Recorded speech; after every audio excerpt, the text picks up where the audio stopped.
Feels like coming home.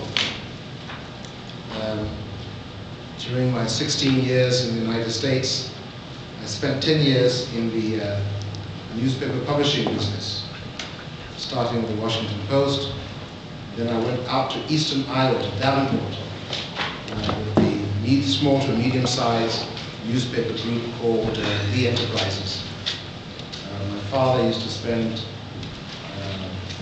many days here with Dennis Lassany, and I used to drive up Route 5 to visit from Davenport, Iowa. So Minneapolis is by no means new or stranger to me. I've always said, I've been of the feeling that the Liberians here in Minneapolis are probably one of the best organized in the country. The community here is really well organized, and I applaud you all for that. Whether it's the Liberian Association or even the ethnic associations, UNICO, United Bomb, very well organized in this place. So it's a pleasure to come here. And the reason, actually, the genesis of this trip, this presentation you'll see, or a modification of it, was first presented to the GMAT steering committee. If you all know about the GMAT program, this is the program that the government committed to, the transitional government, and that the current government inherited, to bring transparency and good, proper governance to the business of government in Liberia. And there is a steering committee that is chaired by the President, Mr. Sharif, and is co-chaired by the US Ambassador, and it consists of the heads of our development partners, the country director of the World Bank, the IMF, the European Commission, UNMIL, the SRSG. So this is a very high-level group, and as is required by us from time to time, we report to the steering committee. And we did this presentation, and it was extremely well received, and they asked us the question, are you going to take this to other people? And we thought, well, it might be a good idea. So we then invited the press, and we did this presentation to the press. Then we went on, we invited civil society groups. While I was away, this presentation was done to our customers, distributors and importers. And then we thought, you know, it would be a good idea to take it to the US. A lot of the uninformed opinion about LPRC and what we're doing emanates from this side of the pond. So we thought it would be a good opportunity for us to let people hear firsthand, without it being filtered by some journalists, what is actually happening at LPRC. So we decided it would be a good idea, and we decided that we would try and cover half a dozen cities where we have large concentrations of Liberia. So we started in the Washington area, College Park. That was the first presentation, which was last week. It was Monday, I believe. And then Sunday. It was this one Sunday. And then on Tuesday, we did a presentation in Philadelphia. Today, we're doing this presentation here. We leave early in the morning for Atlanta. Saturday evening, we will do the presentation in Atlanta. And then on Sunday, we go to Dallas. And that will be our last port of call. Now, before I get into the presentation, I think it's important that I deal with some of the controversial issues that have been raised on the internet and the press. And I'll start with the most prominent one, the Nigerian oil deal. This is something that people have gotten terribly exercised about. And there are accusations of misappropriation, skullduggery, Harry Greaves eating the money. So I want to deal with that. The Nigerian oil deal, very simply, was a request from our government to the Nigerian government for an allocation of crude oil, which we sold with a small margin, and the monies came to LPRC. Now, allocations, crude oil allocation, what is a crude oil allocation? The Nigerian government, Nigerian industry, produces about 3 million barrels of oil a day. 3 million barrels of oil a day. At the current price of $100 a barrel, gross revenue for the Nigerian economy is $300 million a day. That is $9 billion a month. Multiply that by 12, that is over $100 billion a year. That's 100 with 9 zeros after it. That's a lot of money. In order to be able to sell its oil in an orderly fashion, the Nigerian government, from its share of the production,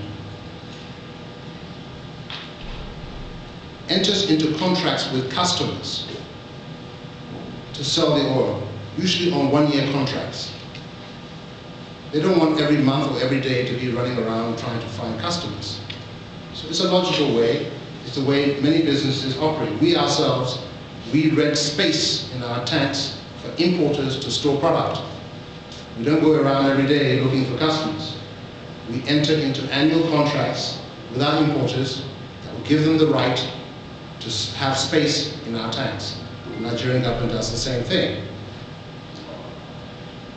And in order to help African countries, the Nigerian government allocates some of this production to African countries. The allocation is very simply, it just gives them the right to buy. That is the operative word, to buy oil. Okay? Now, the first piece of misinformation about this that came to the Liberian public, Senator Blamo Nelson, who doesn't know much on this matter, and Senator Cletus Watterson, who knows a lot about this and should know better, told the Liberian public that the Nigerian government was giving this oil to Liberia free. Well, I've just told you about the revenue implications. 90% of the Nigerian government's foreign exchange earnings comes from the sale of oil. They no more give their oil away than we give our iron ore away or give our rubber away. So it is preposterous for anybody to think that the Nigerian government would be giving its oil away. And in our context, we requested an allocation of 30,000 barrels a day. They came back to us and said, given your population, we cannot do that. We'll give you we'll give you an allocation of 10,000 barrels a day. Oil is sold, is lifted, is sold by the shipload. A shipload of crude is between 800 and 900,000 barrels. So if you get an allocation of 10,000 barrels a day, that's the equivalent of 300,000 barrels a month. So every 3 months is when you accumulate enough to get a shipload to lift. So what this meant for us is that at every 3 months, we would be lifting this crude oil, 900,000 barrels. For us to just, so at current prices, at $100 a barrel, 900,000 barrels, let's just say for the sake of argument, we'll round it and say 1 million barrels a quarter. You multiply 1 million by 100, that's 100 million. You multiply that by 4, that's 400 million. So for you to believe that the Nigerian government was giving this oil to Liberia the logic of that is you would have to conclude that the Nigerian government's aid to Liberia was $400 million a year. That would place Nigeria above the United States, the European Commission, as the largest donor of aid to Liberia. Clearly that's nonsense. They weren't giving their oil away, they were selling it. Now, $400 million a year at current prices. Of course, when we started this, oil was not at $100 a barrel, it was around 50, 60. But even so, at 50 or 60 dollars, you're talking about, for each shipload, you're talking about somewhere in the order of $60 million. Does LPRC have $60 million to buy crude? The answer is no. Does the government of Liberia have $60 million to lend or give LPRC to buy crude? The answer is no. Does LPRC have a refinery to refine crude? The answer is no. So what you may well ask them, why did we contract to buy crude? Very simple. The whole transaction was done as a bit of financial engineering to enable us to earn a profit by buying the crude and immediately selling it to somebody who had the capacity to pay for it and who needed to refine it. So we entered into a purchase agreement with the Nigerian National Petroleum Corporation, NNPC, a state-owned entity, to buy this crude. As I said, we didn't have the money to pay for it. So we looked around for a company, large oil trading company, that would want the crude and that would have the capacity, the ability to pay for it. And we selected a company called ADAX. Why ADAX? ADAX is the largest independent oil producer in Nigeria. It's not just a trader. It actually has its own oil wells in Nigerian waters. And it lifts, and they have very, very, very good connections within NNPC. And those connections are important because of the 3 million barrels of oil that Nigeria is currently producing, it is only actually selling 2 million. 1/3 of that production is being lost because of the rebel activity in the Niger Delta. So in a situation where there is scarcity, the question of who gets the allocation, to some extent, depends on your connections. Our allocation was just 10,000 barrels a day. And for the 1 year period, we got all of our allocation met. I know of companies who had much larger allocations than us, 30,000 barrels a day, who did not lift 1 barrel of oil last year. Because the demand was much greater than the supply. And those companies that had the good connections were the ones who got the allocation. So we sold the contract to ADAX. ADAX put up the $1 million that they were required to. NNPC, when they signed the contract, before you even lift one drop of oil, the first thing you're required to do is to put $1 million into a JP Morgan account in New York to show that you're serious. Sign the agreement. And then you have to raise a letter of credit every quarter for the cost of the oil. In this case I was talking, it could be $50, $60 million letter of credit, maturing in 30 days. That is what ADAX will do. And so they would be the ones taking delivery of the oil, and they paid us a commission of 14 cents a barrel. Some people say, that sounds low. But in the current market situation, we had offers between 9 cents and 14 cents. That was the best offer we had, and it also, from our standpoint, the best company. If we had had a higher offer for a lesser company, we would not have taken it, because for the lesser company there will be no guarantee that we'll even be able to lift what we had been allocated. And so that's what we did. If I can, and when you think about it, we didn't spend one dime to buy this crude. We made $500,000 profit for nothing, in effect. The only cost we incurred was the cost of my air travel and hotels going up and down to Nigeria. But in Liberian parlance, we made money from hayward. That's all. Let me break it down. I'll give you an analogy. Just imagine you are a rice dealer in Monrovia, and you want to buy rice. So you go to George Haddad. You say, George, I want 1,000 bags of rice. He says, okay. You ask, what will it cost? He says, $25 a bag. So that's $25,000 for that 1,000 bags of rice. So George said, okay, no problem. You don't want the rice, really. You want to make more profit. So you go call your demand, you say, look, I got 1,000 bags of rice. You want to buy 1,000 bags of rice? He said, yeah. You say, how much? He said, $25.50. You put a low 50-cent margin on it. You say, okay. You say, okay, you go to George Haddad, you pay him $25,000, you take your rice, and you bring him my $500. So you have made a profit of $500 on $25,000. You have made a profit just through, I think the fancy terms the economists call it arbitrage.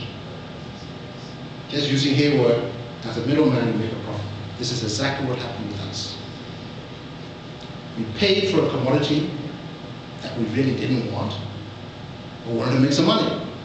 We sold it to a willing buyer who had the capacity to pay for it, and we told him to pay us a little commission of 14 cents. And that 14 cents, we multiply it over the volume, it translated into $500 million. This year, it was our intent to go back and try and increase the allocation from 10,000 to 30,000. Had we done that, we would have then been talking about a profit of about $1.5 million for doing nothing, for spending no money of our own. But there was so much halahala about this Nigerian ordeal. The president was so fed up that she said, Harry, it is not worth it.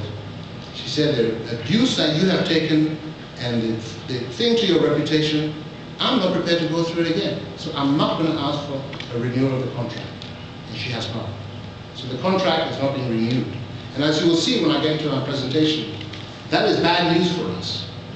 Because apart from the money we made, establishing a relationship with the NNPC, whereby we would have access to crude, would be very important for the future. Should we decide to build a refinery, we already have a source of crude that has been established and that is flowing. And that is now in danger of being disrupted because of all the halal. So that's the Nigerian ordeal. $7 million. The UN panel of experts say Harry Greaves misappropriated $7 million. Well, I don't know. Front Page Africa, they're the ones who started it. I don't know whether they and I were reading the same report, but the report that I read certainly didn't say that. The report that I read talked about taxes. Taxes. It talked about, here it is. I'll read you the expert from the relevant paragraph 116. This one was the May 2006 report. And I quote, excluding UNMIL's tax-free imports, LPRC reported imports between January and September 2006, sorry, this was the December report, suggest that at the duties and sales tax applicable, imports would have generated 15,393,220 to the government of Liberia. In contrast, the government collected 8 million. So Mr. Rajiv Sinha, the UN panel expert who wrote this, estimated the government should have gotten $15 million in petroleum taxes in 2006. He went to their records and determined that the government had received only $8 million. The difference between the two, you subtract 8 from 15, you get 7. So he was referring to taxes. In fact, he came to my office when all the brouhaha. So he said, Harry, I don't understand how the people could read my report and say that there was $7 million missing from LPRC. That is not what I said. Now, I recognize that for some people, English is definitely a second language, but how could you misunderstand that? What he was talking about is taxes.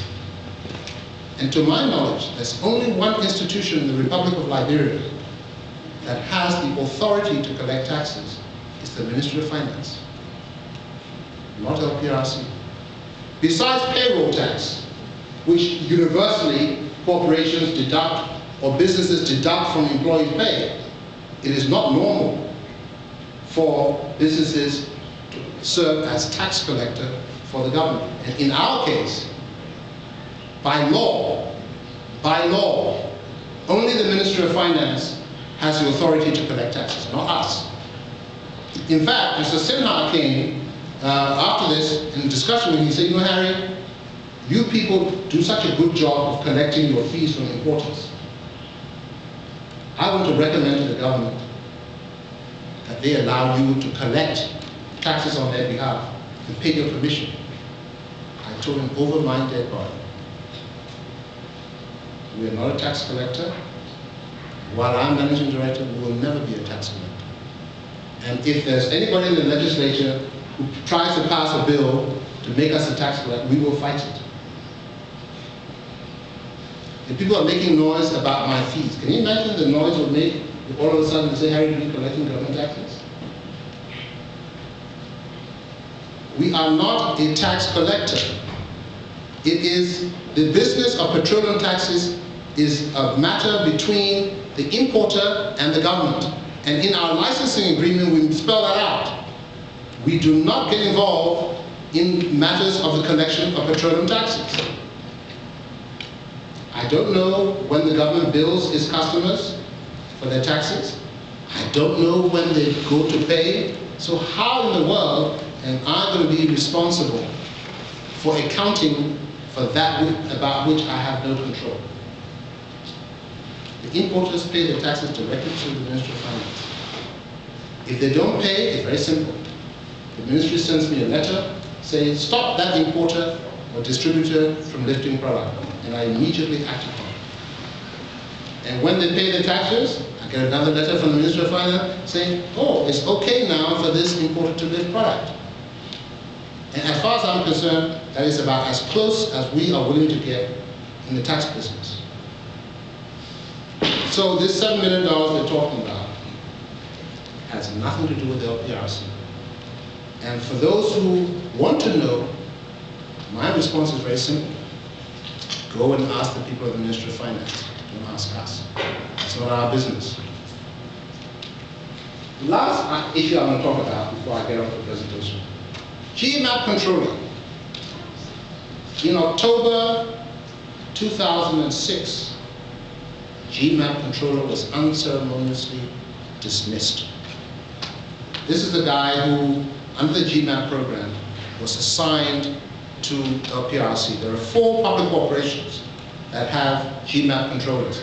LPRC, NPA, Port, RIA, Robertsfield, and what's the fourth? FDA. These people are not advisors. They have executive authority. They sign checks. In fact, under the GMAP agreement, no managing director, nobody in any of the 4 public corporations can make any financial commitment without it being co-signed by that GMAP controller. Okay? So, John Lindbergh, was the controller that was assigned to LPRC. One morning, at the end of November, October, on a Saturday morning, John Lindbergh comes to my house and shows me a letter from Segura, who is the US contractor that is contracting these controllers and deploying them. And the letter tells him that he is being relieved of his duties. This was on a Saturday morning. And that he will be sent out of the country the following day on a Sunday. No word to us, no notice to us. We're hearing this from the employee. We're not hearing this directly from the US Embassy or USAID or Segura. And mind you, this is a guy who had the only other signature to our bank accounts. And this is the end of November, we're getting ready to pay payroll. He's being fired by his employer, who does not even have the gumption to give us at least notice to tell us this guy's been fired. So I reported it to the board. The board, understandably, was very upset and instructed me to write a very strong letter to the US government to tell them that we took a very dim view of the way they handled this matter. And when I talked to the American ambassador, he said he could not tell me why this guy was being fired. There were some legal issues. I think they were afraid of a potential lawsuit. He said, but he had violated certain clauses of his contract. I said, that's fine. You know, it's your right to fire somebody. But you've got somebody in my organization who's a co-signatory. The only co-signatory he's the B account. We have 2 A account signatures, but only 1 B. That's the GMAT controller. You fire the man on a Saturday, the following day on a Sunday, you send him out of the country. What am I supposed to do? How am I supposed to run my corporation? Or can't sign checks? So we wrote a very strong letter saying that in future, if they want this partnership to work, if they're going to fire somebody, they should at least have the courtesy of informing us, giving us notice, so that we can make alternative arrangements. Fortunately for us, the first mandate I gave the controller was that he would be required to hire a Liberian, CPA, who he would mentor to replace him at the end of his tour of duty, 2 years later. And we had hired Winsley Nanka out of Pennsylvania, a Liberian CPA, and Winsley was coming the very day, the Sunday, that John was leaving.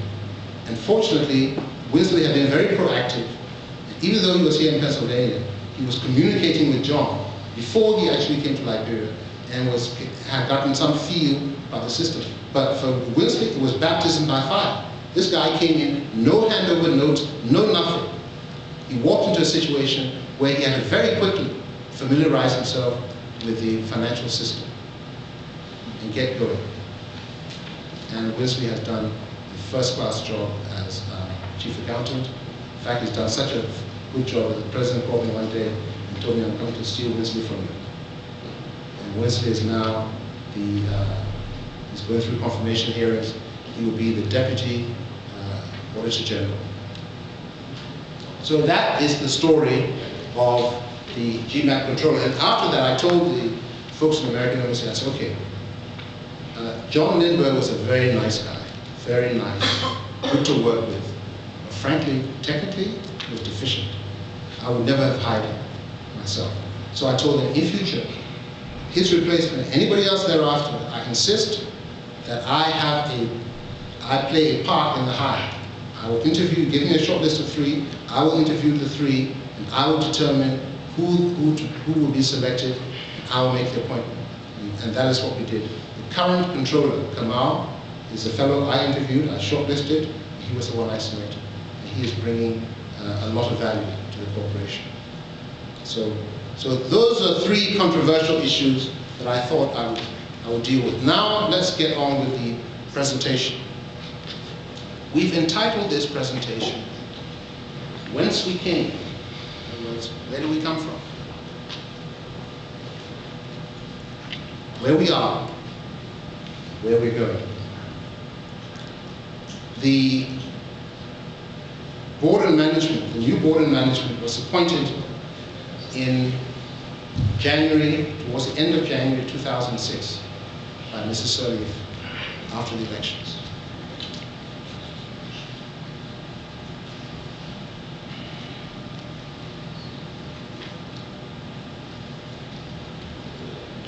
Now, LPRC was founded in 1978 under the Business Associations Law. I think LPRC is the only public corporation, to my knowledge, that was not formed by statute. People always ask me, say, okay, you know, where's the statute, LPRC statute? LPRC was not formed by statute. We were formed under the Business Associations Law, just like any company. If you decide that you wanted to form a corporation today in Liberia, you go get a lawyer, write articles of incorporation, with all your purposes and all that. You take it to the Ministry of Foreign Affairs, you have it registered, bang, you're ready, you're in business. That's exactly how LPRC was formed. Why? Because LPRC grew out of a predecessor company called the Liberia Refining Company. The Liberia Refining Company was set up in the 60s, in the mid-60s, by Sun Oil, a Sun Oil subsidiary. It was called Sunray DX, a subsidiary of Sun Oil, Sunoco, and Dyne Electron, which is now called DynCorp. Those two companies had the majority shares in LPRC, in LRC. The Liberian government was a minority shareholder.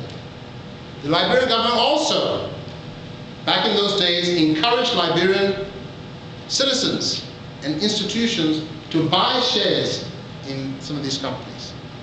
If you can remember, Lamco, I know my father bought his shares in Lamco, and IOC.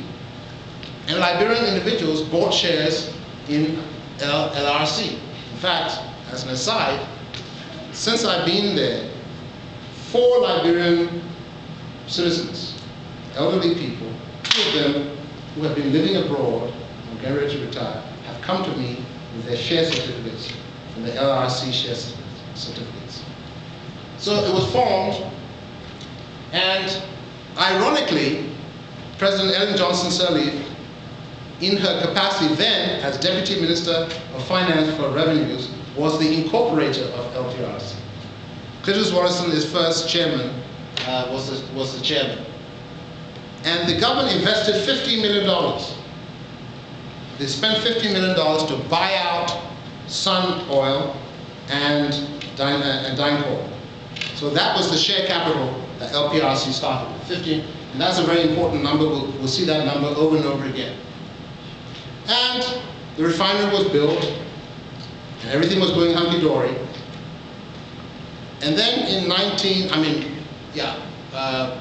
refinery was built before that, and LPRC continued after '78 to refine product. Then in 1983, Mr. Hilary Dennis, the founder and first president of the National Housing and Savings Bank. This was a guy that Steve Tolbert gave $1 million to start the Housing and Savings Bank. And within 6 years, he had grown NHSB into the largest bank in Liberia, bigger than Citibank, bigger than Chase.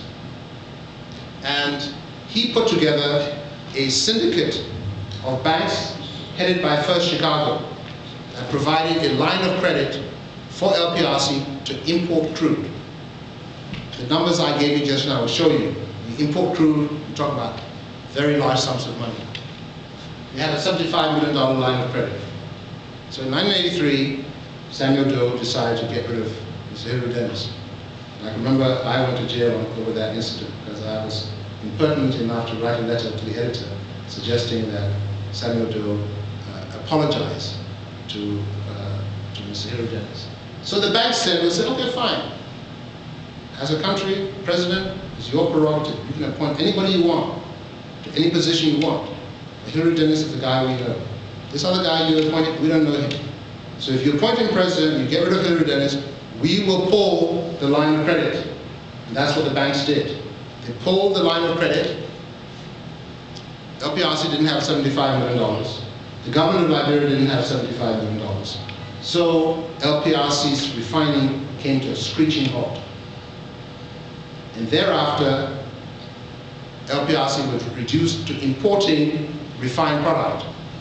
And they did that for some time until the war came and they didn't have the resource to even do that.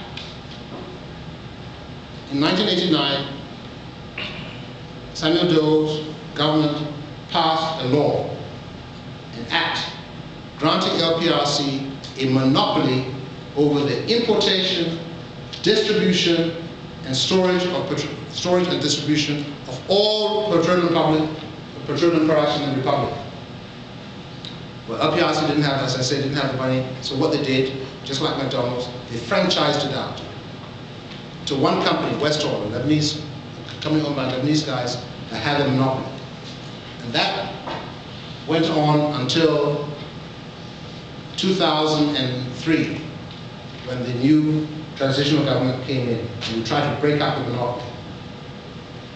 And that's when we introduced other companies. And today we have 9 importers rather than 1. But in January 2006, President Salif appointed a new board and a new management. And that's when we took over.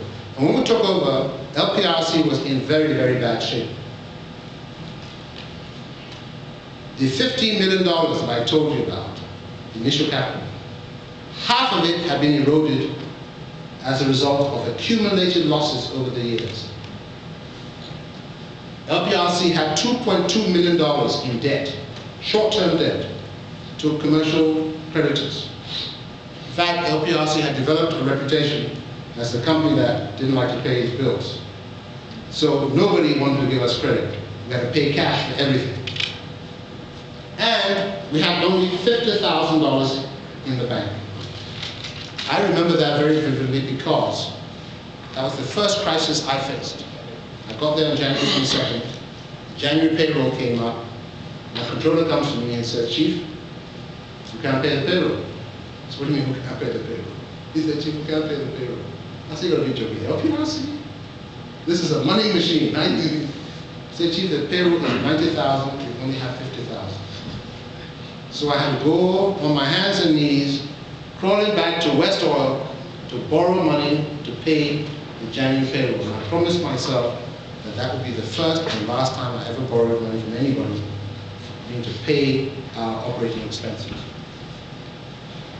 And so here is the balance sheet just before we took over. Cash 109. This was as at December 31st. By January 22nd, that figure out there you see, that figure 191 had dropped down to 50,000. Other current assets, fixed assets.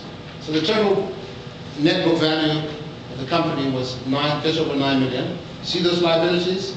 Now, here's the retained earnings. Negative retained earnings of $7.8 million.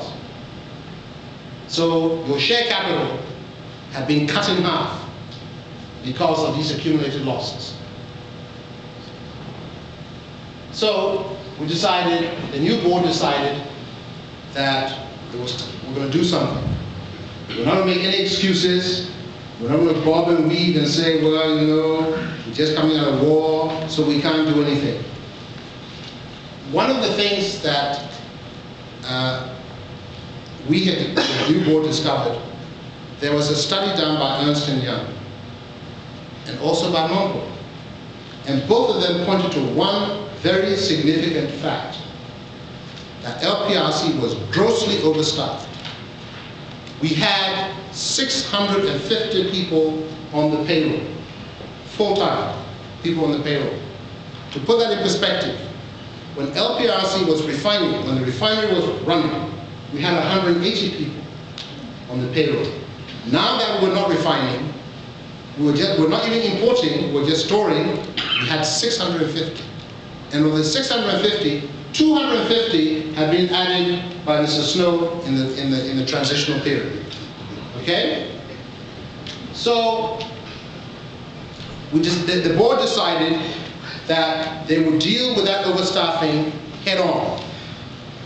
The board appointed a 8-person, 10-person committee. 4 managers from inside LPRC, 4 from outside LPRC, plus 2 board members. And their mandate was to come up with a plan to reduce our workforce by 2/3, 400 people. And we decided, so when they came out with the plans, and we decided we wanted to do this with heart. So we took the labor law, which is not very generous, we threw it out of the window, and we started with a clean piece of paper. And we decided that we would have a redundancy program that would be significantly more generous than the labor law required. And that's the first thing. Secondly, we would make it entirely voluntary. That's stage 1. It would be entirely voluntary. We would make our offer to the entire workforce. If you agree to leave, here is what you walk out of LPRC with.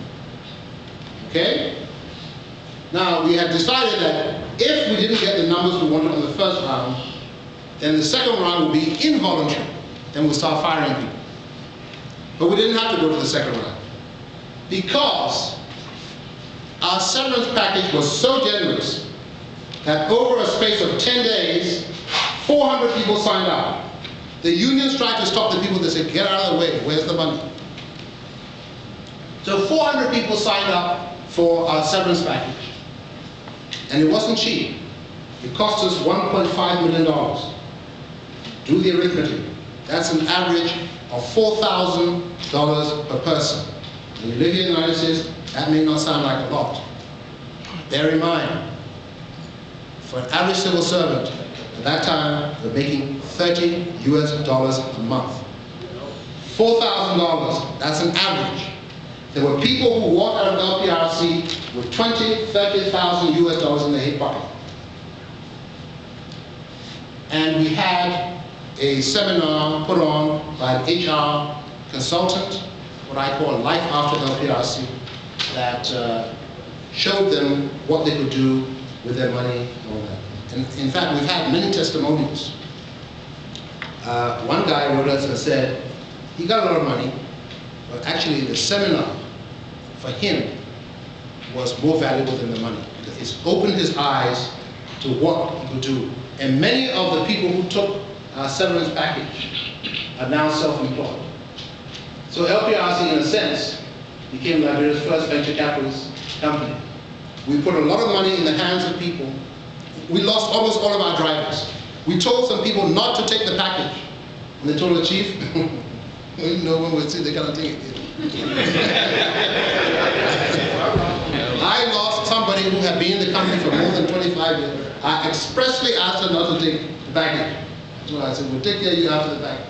She said, Chief, I will finish my house. And I will not be able to get a bank loan, the kind of money, because this person was walking out with more than $25,000, okay? And mind you, this was tax-free. But the other thing we told them as part of the package is that the company would pay the taxes on your severance. So your gross is the same as your net. Okay? Is that Chief? I like you, but I like your money more. And so we lost almost all our drivers. They went and bought taxis. They're taxi owners. One guy wrote me a testimonial. It was very moving. He said, Mr. Greaves, when you first came here, I used to hate you. I didn't know you, but I used to hate you because all the things people say about you. He said, but today, my wife is in the charcoal business. We've got some real estate. I'm not even looking for a job. He said, I didn't want you to know, I'll pray for you every day until you die. So that's what we did. But that was not all, the corporate restructuring. The next thing we did was to flatten the organization. We had 6 layers of management. Managing director, 3 deputy managing directors, managers, assistant managers, superintendent, supervisor for 650 people. You know, when I was at the Dallas Morning News, I was the vice president of the Dallas Morning News. We had 2,500 employees. not 650. Our revenues were 500 million a year, not 10 million. And yes, we had 6 layers of management, but look at the numbers. So we said, no, no, no. When I was in Davenport, the small little company, newspaper, we had revenues were 30 million a year. We have 3 layers of management. We had the publisher, we had the team, the department heads, we had supervisor. Finished. So I told them we're going to cut it in half. So when you hear all the stories, Harry Greaves was running without a deputy, it's not true. We had 1 deputy, not 3. So we didn't need 3. And our deputy is a working deputy. He's also a department head. And then we had the layer of previous managers. We raised them, empowered them, because they were the ones who were really running the company. I'll tell you a story. During the 2005 election, I think LPRC must have made legislative history. 5 of the officers of LPRC, the chairman, the managing director, and all 3 deputy managing directors all ran for political office, and guess what? They all won.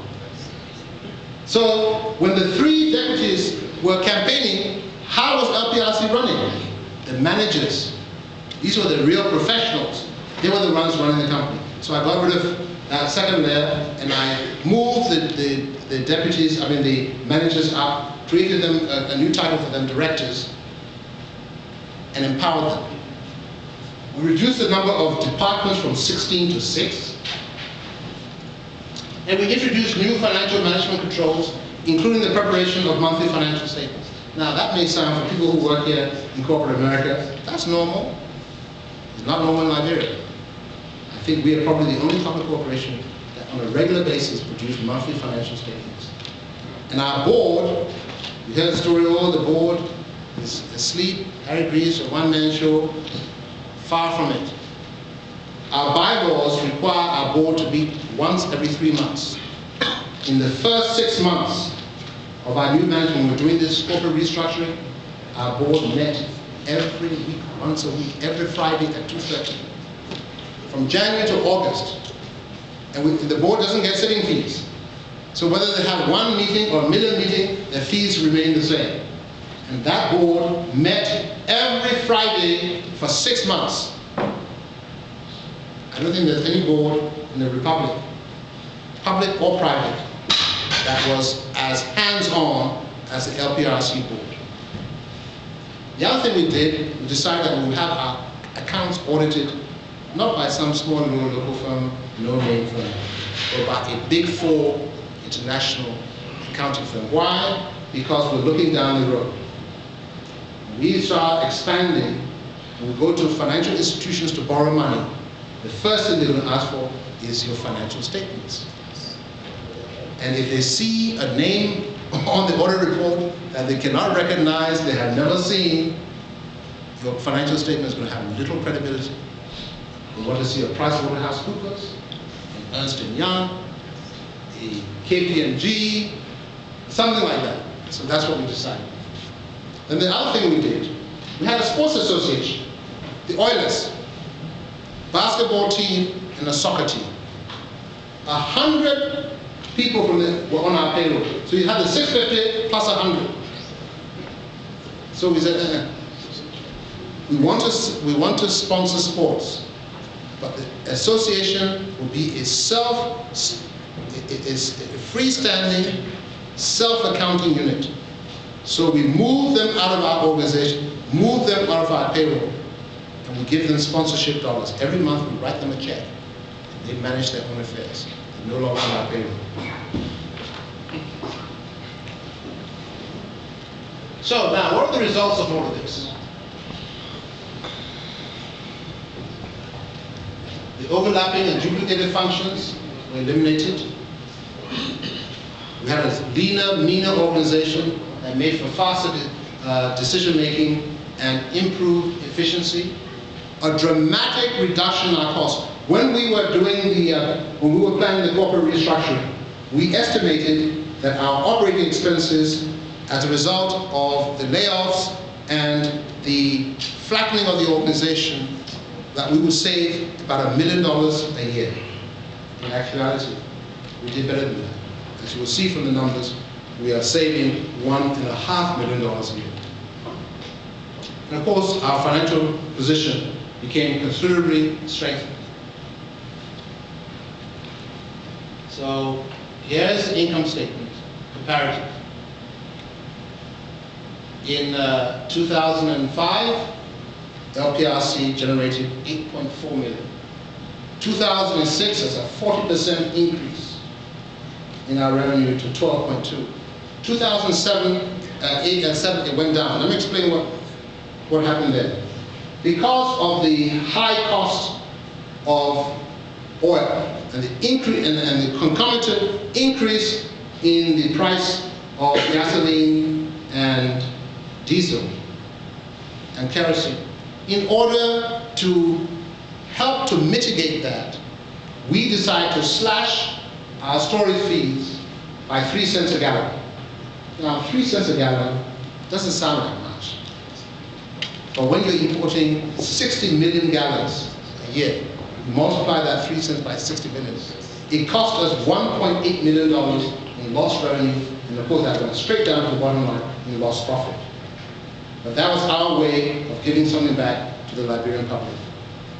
So, had we not reduced our fees in 2007, our income, our revenue, gross revenue, would have been $12 million, not 10.1. Now, operating expenses. You remember what I told you?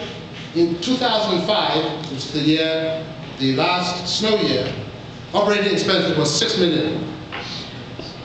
2006, they dropped from $6 million to $4.5 million. And 2007, they've kept there. So our operating cash flow went from 2.3 million to 7.7 in 2006. It dropped to 6.7 because, as I remember I told you, we reduced the storage fees. Depreciation, that's an accounting thing. Accountants understand that. Nobody else does. Our operating income, now, you see the redundancy cost in 2006, the 1.5 million? That's what we spent on redundancy. And as you will see, we recover that in 1 year. It's paid for itself. Because from 2005 to 2006, our net income tripled. Tripled from 1.5 million to 4 million. The following year, last year, despite the reduction in our storage fees, we increased our net income another 1.5 million. So last year, our net income was 5.6 million. What does that mean for the government? In 2005, LPRC paid the government $10,000 in withholding taxes. Only $10,000. I'll explain to you why. Try and follow this. Because of the depreciation of the Liberian dollar over the war years, back in 1982, the exchange rate was 1 to 1. Today, it's 60 to 1. So that will give you some idea of how the currency has depreciated and the inflation that has accompanied that. So in order to help to shield employees from that, many public institutions decided to operate a two-tier compensation program. The salary is stated in Liberian dollars. And that's really the Mickey Mouse portion of the compensation. Then they get allowances which are paid in US dollars. And sometimes your allowances are 5 or 6 times your salary. Now, why they did this, I don't know. I know why they did that, but the next thing, I don't know.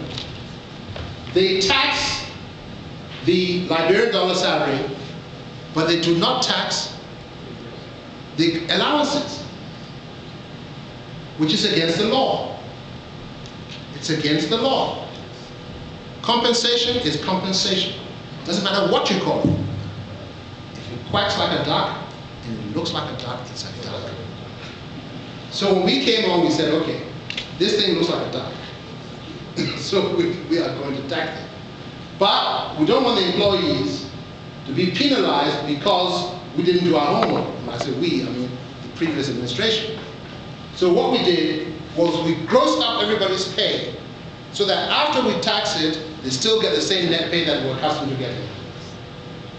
And as a result of that, the withholding tax we paid to the government jumped from $10,000 in 2005 to $275,000 in 2006. And that included $200,000 related to the severance. But even then, so this, in 2007, we paid the government something like $200,000 in excess of $200,000 as withholding tax. We also paid a dividend. And I think, coming back to this tax thing, we're one of the few public corporations that is actually doing the taxation correctly. There are many public corporations that are still operating a two-tier system because they are afraid that if they start taxing their people, there will be a mutiny. And they don't have the resources to gross up the pay. So they're in a catch-22 situation. But that's not the situation we're in. So we paid the government a dividend of $500,000 in 2000 on our 2006 profit. The only public corporation that I'm aware of that paid a dividend, and that has paid a dividend in God knows how long, decades. 2007, we went one step further.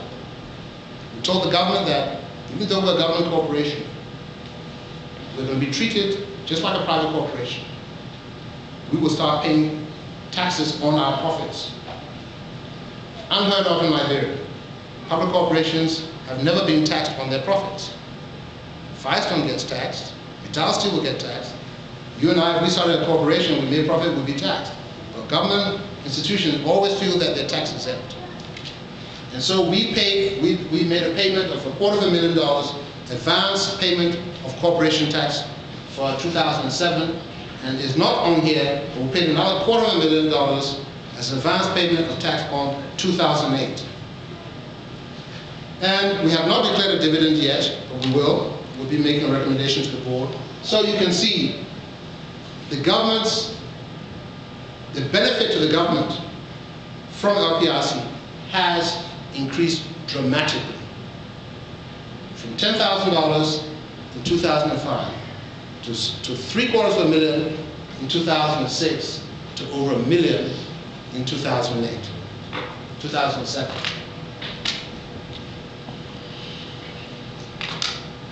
Now let's look at the balance sheet so we can look at the financial position. Let's look at the cash position. We've gone from $190,000 in 2005 to almost $2 million in 2006 to, at the end of December, almost $7 million. As I speak to you now, that figure is getting close to $8 million. Our cash, we're sitting on a hoard of cash that is increasing at the rate of $1 million every 2 months. Why? We're more profitable, we are debt-free. And so you can see our assets. We've gone from $9.4 million to $17 million. In other words, $8 million.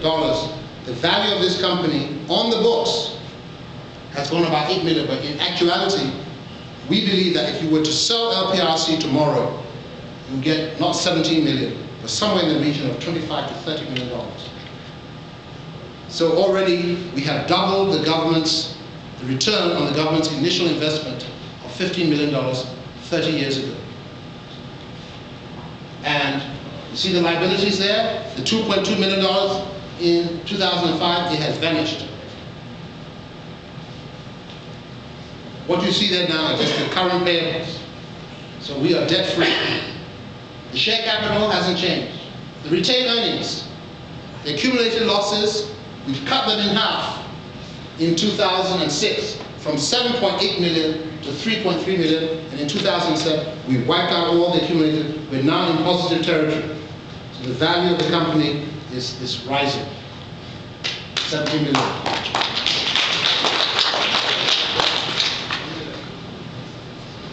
Now, we're going to talk about, so all of that is history, ancient history, and current history. Now I'm going to talk to you about what our vision is for the future and what our plans are for LPRC for the future.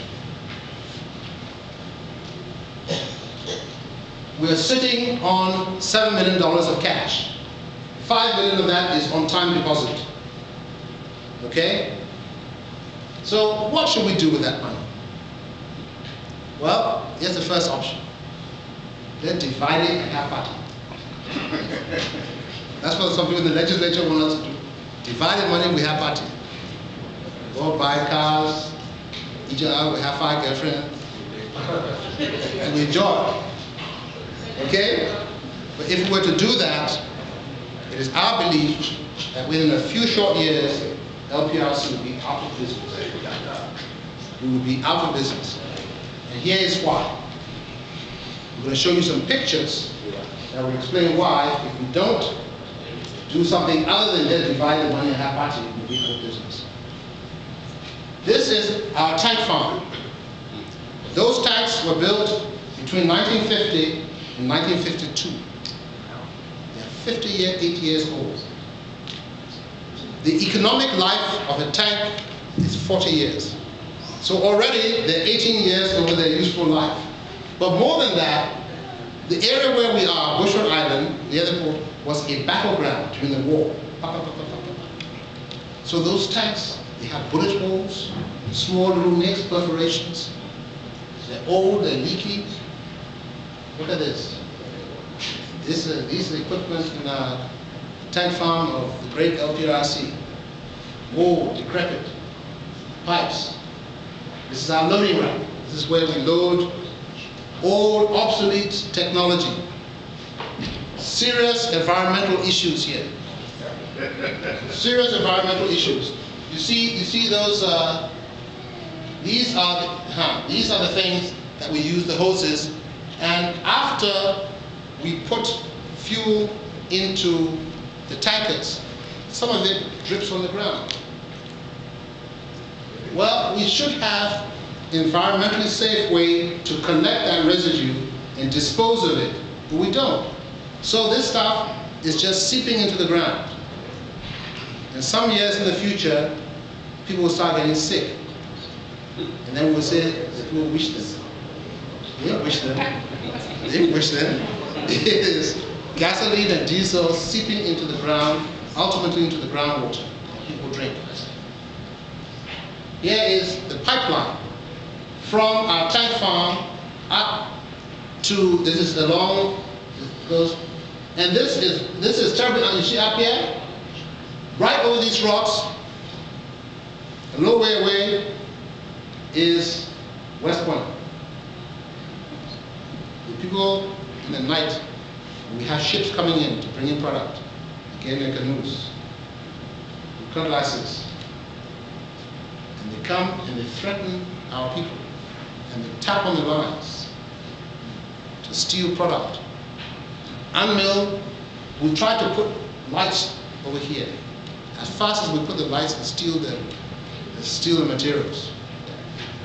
And so this is unprotected. It's dangerous. Besides that, look at this. This is all rusting, but this is what's holding up our pipes. No protection here. This is that pipeline you saw. It comes, there's a right angle, and this goes out to the jetty where the ships come in to bring the product. Look at this. Look here. There are no grates. We've replaced the grates 2 or 3 times. As fast as we put the grates, people from West Point come and take it. You see these pipes? You see these pipes? Let me show you some more pictures. This is how people go to the jetty. Walking on the pipes.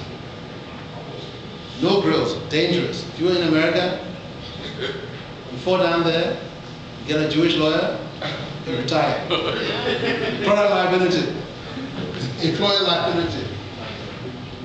Look at that. See this? This is, we're trying to close a leak. Literally, this place is being held together by rubber bands. And this is it, going out to the buoy. Not the buoy, the platform, loading platform. Yeah, guys, these are the hoses that will connect to the ships. This is a dolphin where the ships come to moor. Look at that. That's in the final. Ain't pretty? That is supposed to be a resting dolphin.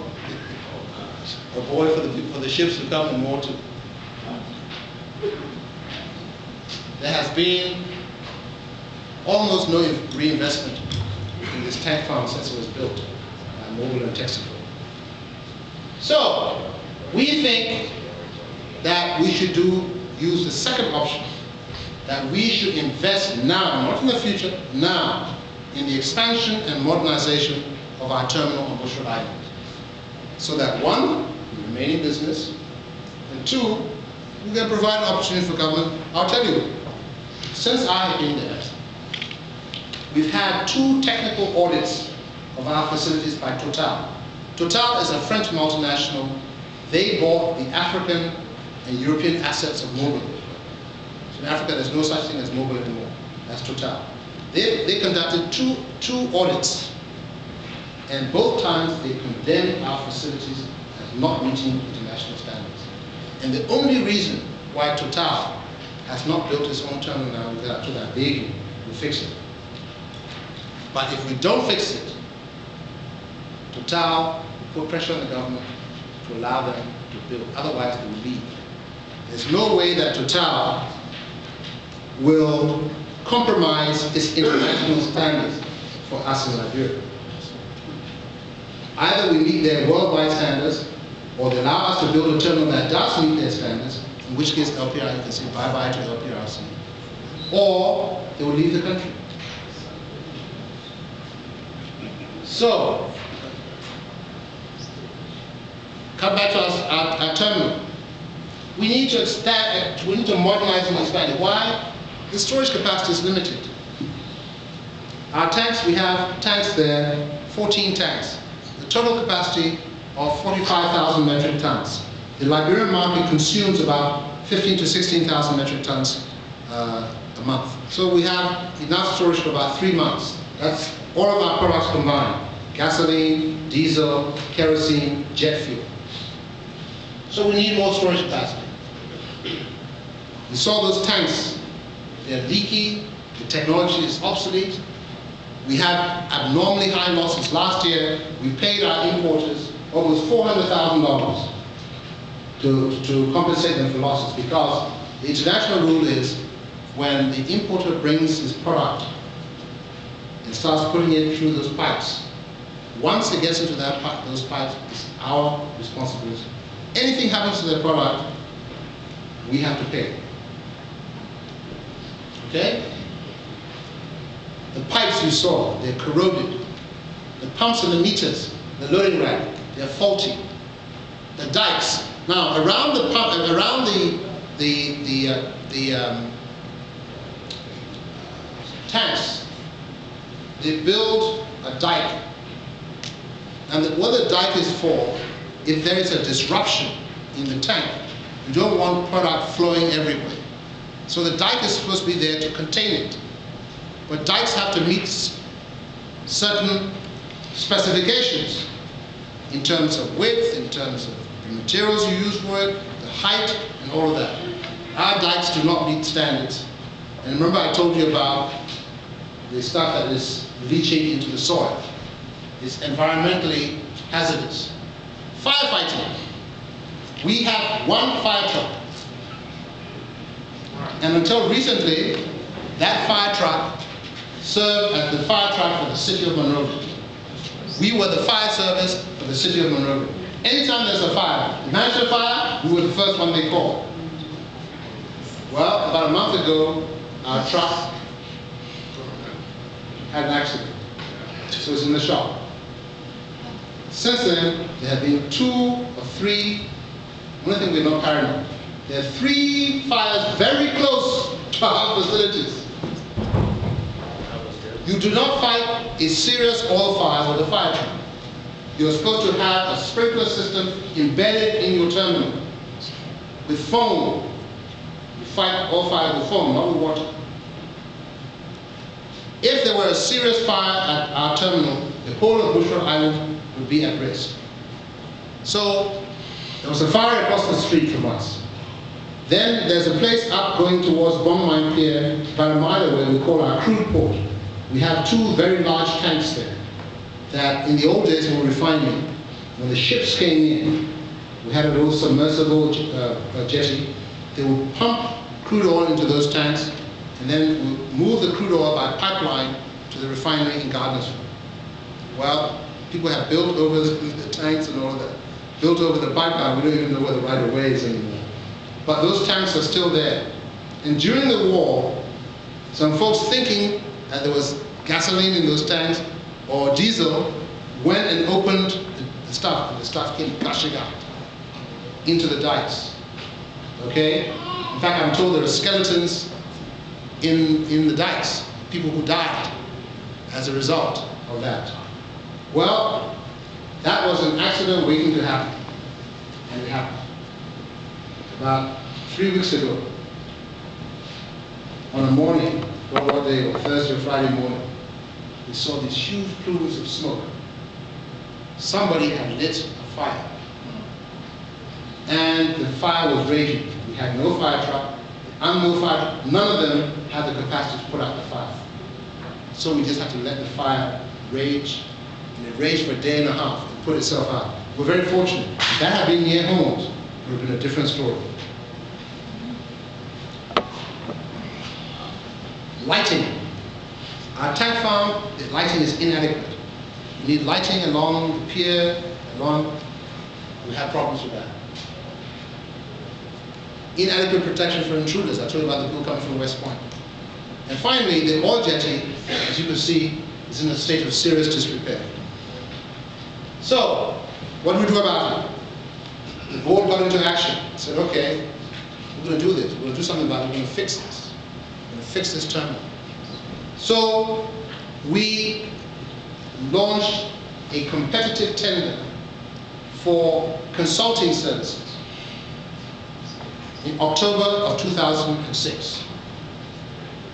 And a Canadian firm by the name of William G. Matthews Associates, he's a gray-haired man who have combined hundreds of years of experience in this business, in Africa, around the world.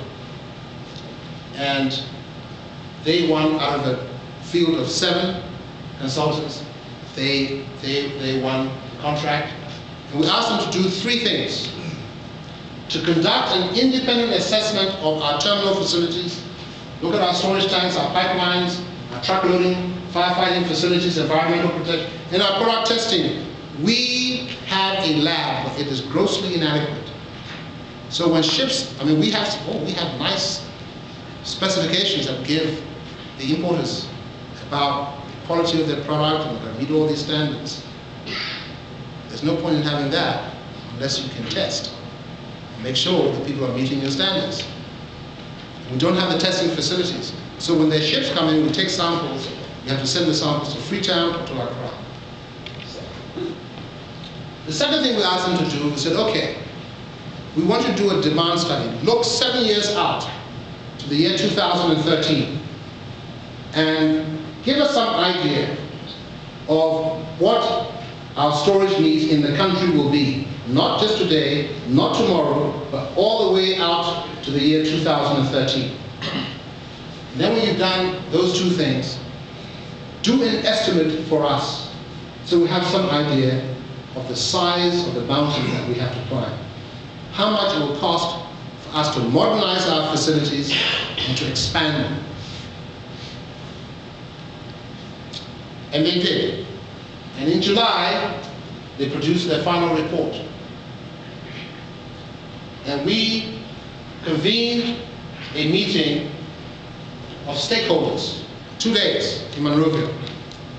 Every and anybody who had even a tangential interest in petroleum, National Oil Company, Ministry of Finance, Ministry of Commerce, all of the commercial banks, the importers,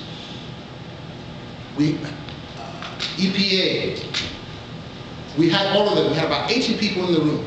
The World Bank, the IMF, invited all of them. Ministry of Lands and Mines, National Investment Commission, invited all of them for the presentation of the consultants' results. And as a result of that, they got the feedback, produced the final report in August, and we launched a solicitation on the 18th of January for contractors, people who know, who have experience in building or refurbishing terminals, to pre-qualify. Because we didn't want to do a tender for the whole world and get cowboys and people who didn't have any experience. So we're going to pre-qualify people. And that pre-qualification will close tomorrow. And so at noon GMT tomorrow, my team back in Monrovia will get all the results. Contractors have flown in from Dakar, from the UK, they're in Monrovia now, waiting for tomorrow, 12 noon. And they will present their responses to our solicitation. And then we will go through, we have a team, I've appointed a team of 7 people, and with the advice from William G. Matthews, who will evaluate the responses, and those who meet our criteria, we will then invite to tender. Let me say something about our pre-qualification. If you have not done this kind of work before, you will not be able to answer even half of the questions in our questionnaire. So you will not be able to wing it on this one. If you have not done this kind of work before, you will not be able to answer half of the questions in our questionnaire. We have included an affirmative action component in this. We recognize that it is likely, certain is perhaps too strong a word, but it is most likely that the prime contractor will be a foreign company. But we want to make sure that all of the money for this project, because it's going to be many millions of dollars, doesn't just leave the country. So we want to make sure that Liberian contractors get an opportunity to subcontract some of this work. So, paragraph 19 of our pre-qualification, and if you go on the internet, you can download the document. tlcafrica.com, frontpageafrica.com, you can download the solicitation notice, anybody can do that, as well as the pre-qualification document, you can download it. And you will see paragraph 19 gives a whole lot of spiel about our affirmative action. So we have identified a number of areas where we think Liberian firms have capacity. Welding, civil works, electronic surveillance systems, lighting, where we believe there are Liberians with capacity. And what we're saying to those who are responding, that if you identify a Liberian partner, you will get extra brownie points. And we have defined what we mean by a Liberian partner. You can't go form one company with Fawaz. You sit at home, Fawaz does all the work, and you say you're a Liberian company. You must have a controlling interest, and you must be substantially involved in the management of that business for it to be defined as a Liberian business. And so,